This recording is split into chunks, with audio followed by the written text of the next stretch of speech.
Assalamualaikum warahmatullahi wabarakatuh.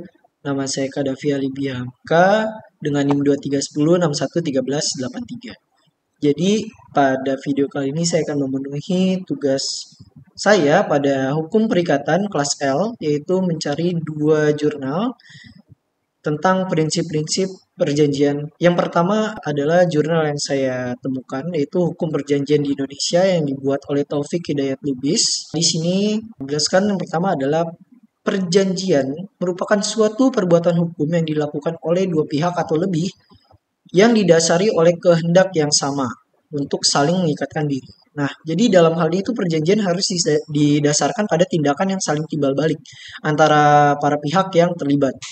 Jadi ini berarti tuh setiap pihak dalam perjanjian tersebut memiliki hak dan kewajiban yang setara dan saling terkait. Lalu latar belakang dari hukum perjanjian di Indonesia ini itu adalah adopsi dari sistem hukum Belanda. Indonesia menggunakan BW atau yang kita kenal itu sebagai KUH Perdata yang merupakan adaptasi dari Netherlands Burgerlijk Wetboek. Nah, dokumen hukum ini tuh juga dipengaruhi oleh Code Napoleon dari Prancis yang merupakan kumpulan aturan yang dikodifikasi oleh Kaisar Justinianus pada tahun 534 Masehi.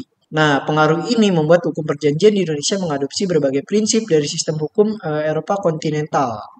Nah, prinsip-prinsipnya itu dalam perjanjian ini yang saya dapatkan adalah yang pertama adalah konsensualisme, di mana perjanjian itu dibuat berdasarkan kesepakatan bebas antara para pihak tanpa paksaan atau tekanan.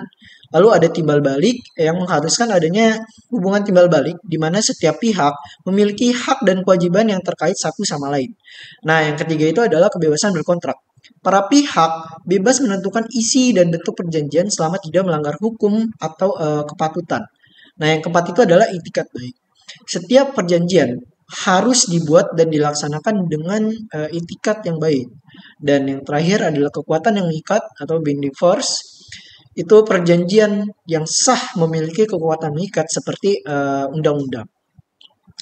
Nah, selanjutnya manfaat dari prinsip-prinsip bagi perjanjian prinsip-prinsip perjanjian bagi para pihak itu yang pertama adalah tentunya kepastian hukum. Menjamin bahwa perjanjian yang dibuat sesuai dengan hukum dan dapat ditegakkan. Lalu ada perlindungan hak, keadilan dan kesetaraan serta mengurangi sengketa. Nah, kesimpulan yang dapat diambil dari jurnal yang pertama ini adalah dengan memahami dan menerapkan prinsip-prinsip perjanjian ini kita dapat memastikan bahwa setiap perjanjian yang dibuat tidak hanya sah secara hukum tapi juga adil dan melindungi kepentingan semua pihak yang terlibat. Seperti itu. Lanjut pada jurnal yang kedua yaitu prinsip-prinsip hukum perjanjian dalam kesepakatan para pihak yang bersengketa atas permohonan intervensi pihak ketiga dalam Undang-Undang Nomor 30 Tahun 1999 tentang arbitrase dan alternatif penyelesaian sengketa yang dibuat oleh Maulidia Zeta Wiryardi. Jadi, arbitrase itu merupakan salah satu metode penyelesaian sengketa yang semakin populer karena menawarkan alternatif yang lebih cepat dan efisien dibandingkan pengadilan umum.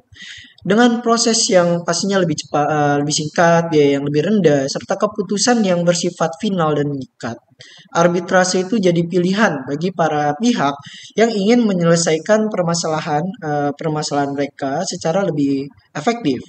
Nah, tapi di dalam pelaksanaannya, arbitrase itu tetap harus mematuhi prinsip-prinsip hukum perjanjian. Nah, ada 4 prinsip utama yang harus diperhatikan. Yang pertama itu ada asas kebebasan berkontrak.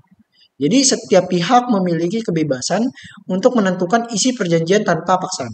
Nah, yang kedua itu ada azas pacta sunt servanda, yaitu perjanjian yang sah berlaku sebagai undang-undang bagi para pihak yang membuatnya dan harus dilaksanakan dengan penuh tanggung jawab. Nah, yang ketiga itu ada asas itikat baik, yaitu perjanjian harus dijalankan dengan itikat baik, kejujuran dan kepatuhan sesuai dengan norma yang berlaku. Dan yang keempat itu ada asas privity of contract. Jadi hanya para pihak yang terlibat dalam perjanjian yang memiliki hak dan kewajiban berdasarkan perjanjian tersebut. Nah, prinsip-prinsip ini tuh memastikan bahwa setiap kesepakatan dan arbitrase itu adil dan mengikat semua pihak yang terkait. Nah, lalu apa manfaat dari prinsip-prinsip perjanjian bagi para pihak yang terlibat? Di sini yang pertama adalah menciptakan kepastian hukum. Nah, prinsip ini tuh membantu memastikan bahwa setiap perjanjian dilakukan dengan cara yang sah dan sesuai hukum, memberikan kejelasan dan kepastian bagi para pihak tentang hak dan kewajiban mereka. Lalu yang kedua itu ada meningkatkan kepercayaan dan itikat baik. Nah, dengan adanya kepastian bahwa semua pihak harus bertindak dengan itikat baik, para pihak lebih percaya untuk bekerja sama dan menepati kesepakatan yang telah dibuat. Yang ketiga itu ada mengurangi risiko perselisihan. Jadi prinsip ini tuh mengurangi risiko tentang terjadinya perselisihan karena setiap pihak tahu bahwa perjanjian yang telah dibuat dan itu akan dihormati dan ditegakkan sesuai hukum. Yang keempat itu ada perlindungan bagi pihak ketiga. Nah, ini prinsip ini tuh juga memberikan perlindungan kepada pihak ketiga yang mungkin terdampak dari perjanjian ini sehingga memastikan bahwa mereka tidak akan dirugikan oleh kesepakatan yang mereka tidak menjadi bagiannya seperti itu. Nah, dengan demikian itu prinsip-prinsip perjanjian memberikan fondasi yang kuat untuk terciptanya keadilan dan ketertiban dalam setiap transaksi hukum. Lalu, bagaimana jika pihak ketiga ingin terlibat dalam arbitrase? Menurut Undang-Undang Nomor 30 Tahun 1999, pihak ketiga hanya dapat ikut serta dalam proses arbitrase jika ada kepentingan yang relevan dan disetujui oleh para pihak yang bersengketa serta arbiter atau majelis arbitrase.